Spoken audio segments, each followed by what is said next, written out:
Time is ticking for Leon Rose and the New York Knicks to make a decision on their final roster spot. We're going to break that down on today's show, but when the Knicks do make a move and they do figure out who is going to be on this roster, we're going to get you guys a video as soon as possible. So if you love the Knicks, you want free videos every single day, smash that sub button right now.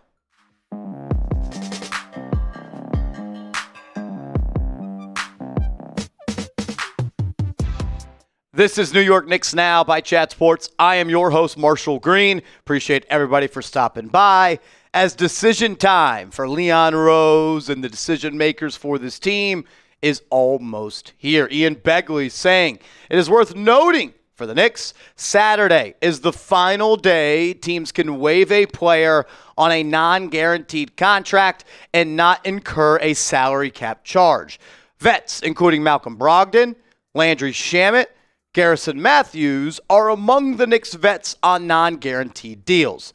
The club currently has one open roster spot. Shout out to Ian Begley. He is crushing it over at SNY. Go give him a follow and support his work. So what does this mean?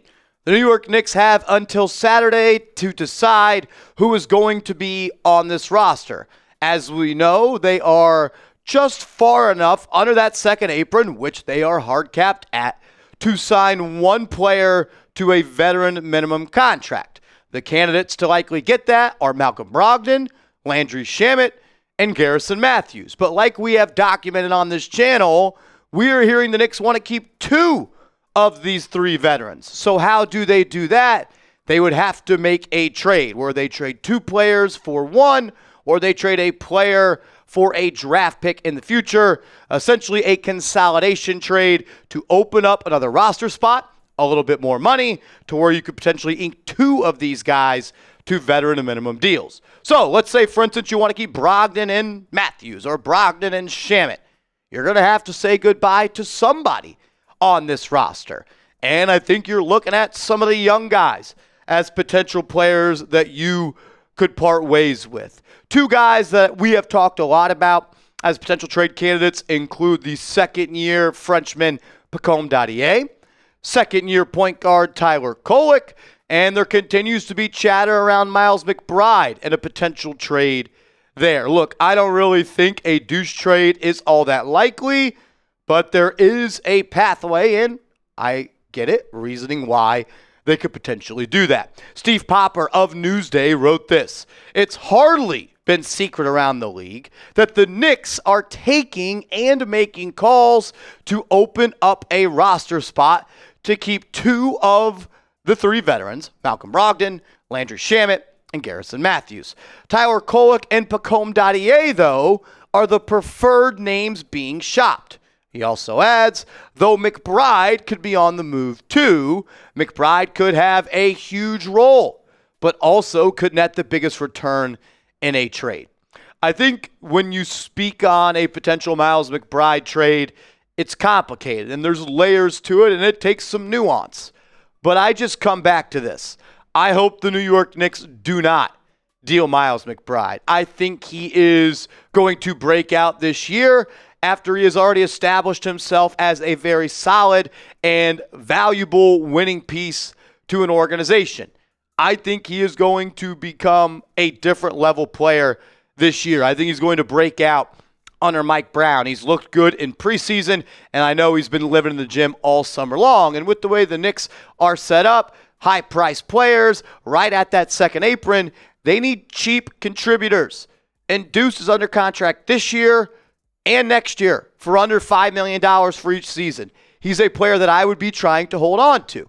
But I also understand that you could potentially package Tyler Kolek and Miles McBride for one player and get a better return than just Kolek going out or Dadiet going out. So I understand both sides, but I'm on the side of the fence that says keep Miles McBride at all costs. So if you're keeping Deuce, that means Tyler Kolek is a name that could be traded. And he had a pretty damn good game yesterday in the preseason, albeit, against the Washington Wizards.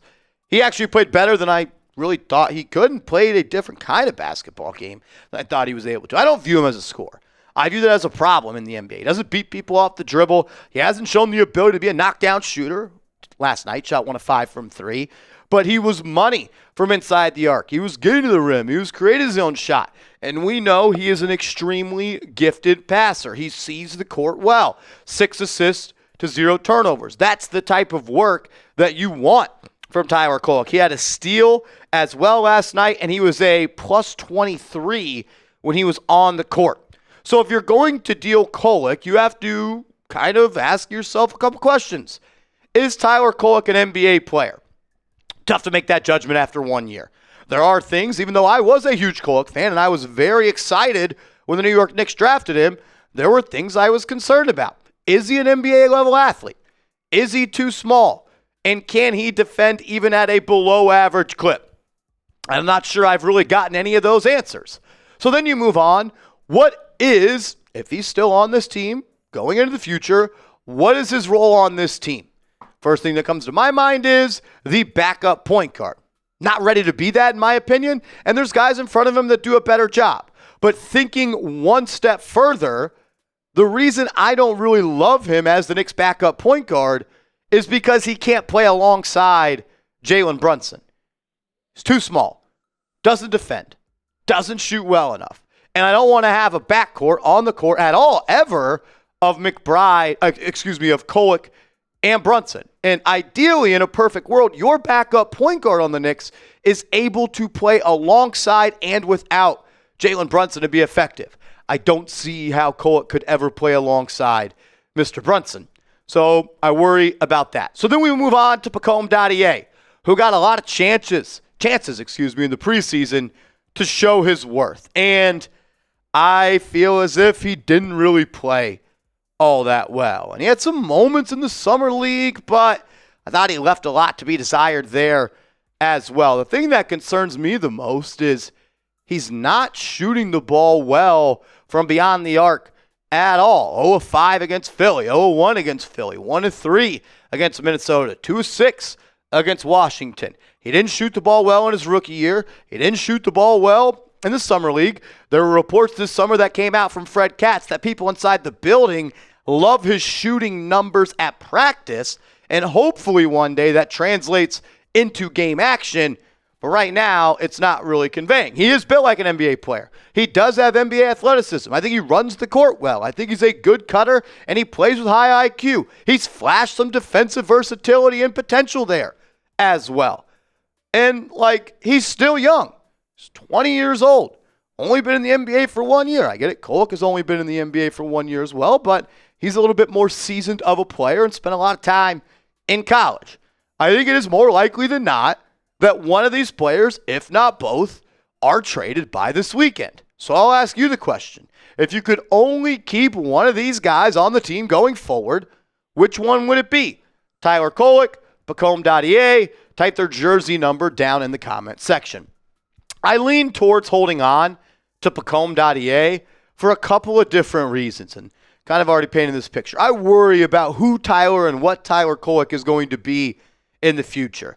And I don't know if I want my backup point guard to only be able to play 10 minutes, 12 minutes per game, and 8 minutes in the playoffs without Jalen Brunson. And Pacome Dadiet, I think there's a lot more room for him to grow. I don't know how much better Tyler Kolek is going to be. Dadiet's 20 years old. Kolek is 24. They're both second-year pros, but there's a pretty sizable gap in their age. And you like Dadiet enough to take him in round 1. So you have a 20-year-old player who you took in round 1 who fits the prototype of an NBA wing a little bit more than a guy like Tyler Kolek. I'd like to keep both, but it seems like the Knicks want to move on from one of these guys to roster Shamet, Mathews, and or Malcolm Brogdon. So you go back to the roster.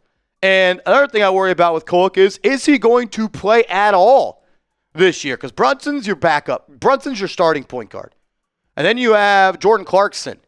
And I'm pretty positive Malcolm Brogdon's going to make this team. So you have Clarkson and Brogdon as your backup point guards. Deuce McBride can play the fourth-string point guard.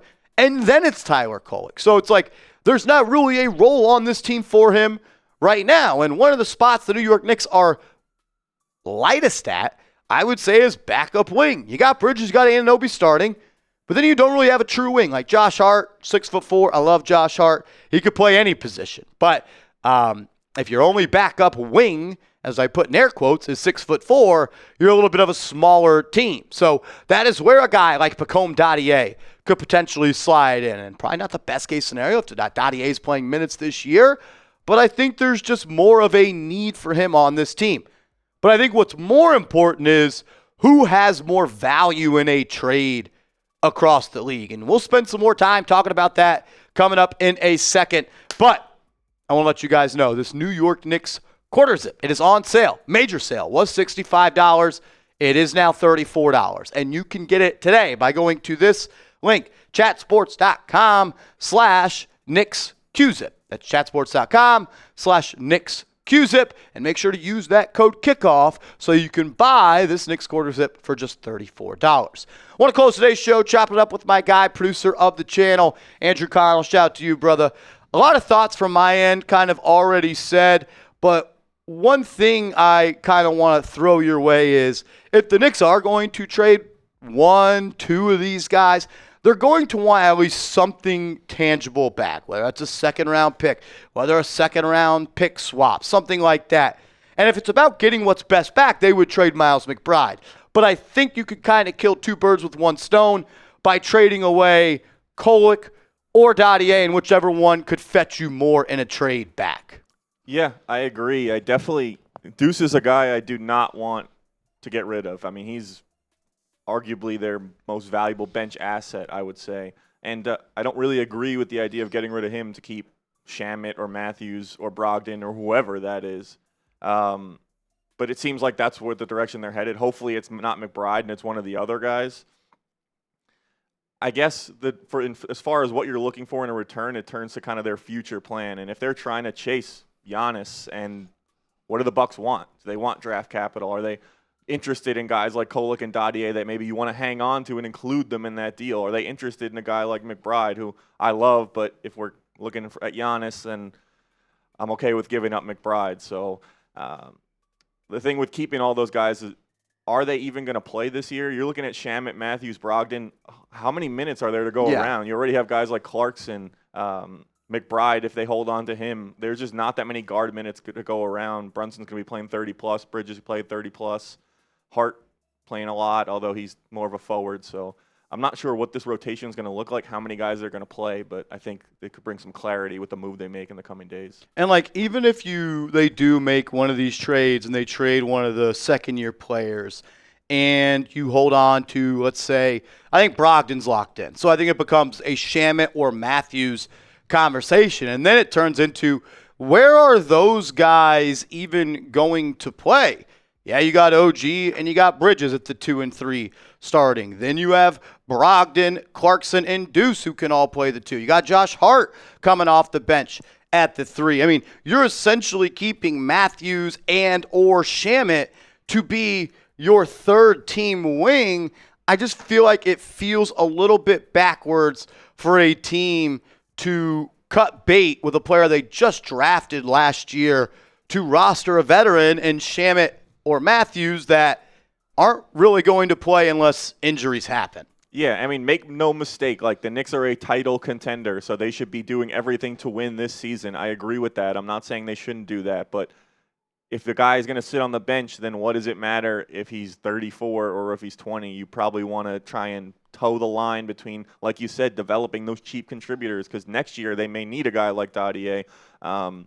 Whereas Kolek, I kind of thought he would have an instant impact. Same. I think they knew what they were getting, and I thought he was going to be the guy to come in behind Brunson, play 10 minutes a game, and that's it. Just give him a rest when he wasn't going to be on the floor. They had a similar game with the lefty kind of attacking the rim, distributing a little bit. And the fact that he's couldn't get into the rotation and even looks on the outside now makes me feel like, what is he ever going to become, like you kind of brought up in the video. So I don't know. I would lean towards probably Kolek, although I like him, and I like his game, and I like his passing a lot, especially with a lot of scorers, the Knicks, and guys who can shoot. You can kind of distribute a little bit in the pick and roll, but I think I'd rather keep Dadiet. Like you said, wings are super valuable. You look at the guys on the Knicks roster who make a lot of money, so if you can get a cheap wing, that's always good. Yeah, I was pumped up when the Knicks drafted Kolek. I was actually campaigning live on this channel for them to take Kolek when they took Dadiet.